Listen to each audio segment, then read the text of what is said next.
রোগ হলে নাকি গুনাহ মাফ হয়, তাহলে মানুষ রোগ থেকে রক্ষা পেতে চায় কেন? রোগ হওয়া তো ভালো, গুনাহ মাফ হবে। প্রশ্ন তো সুন্দর প্রশ্ন, মাশাআল্লাহ। রোগ হলে, বিপদ হলে গুনাহ মাফ হয়। প্রশ্নকর্তার প্রশ্ন হলো, যেটা গুনাহ মাফ করে সেটা তো ভালো জিনিস, তাহলে রোগ হলে আবার রোগ থেকে মুক্তির জন্য দোয়া কেন চাই আমরা?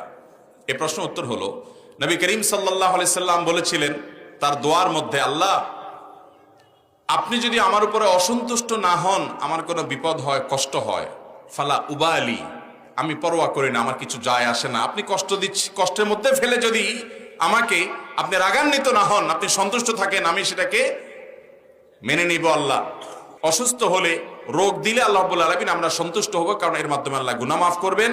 কিন্তু যদি আল্লাহ তাআলা সুস্থতা দান করেন, তাহলে আরো বহু গুনাহ মাফের উপায় আমি বের করতে পারবো, অনেক আমল করতে পারবো যার মাধ্যমে গুনাহ মাফ হবে। এই জন্য ইমানদার সুস্থতা চাইবে, অসুস্থতা না। কিন্তু অসুস্থ হলে সে সবর করবে এবং জানবে যে এর পিছনে কল্যাণ অবশ্যই আছে।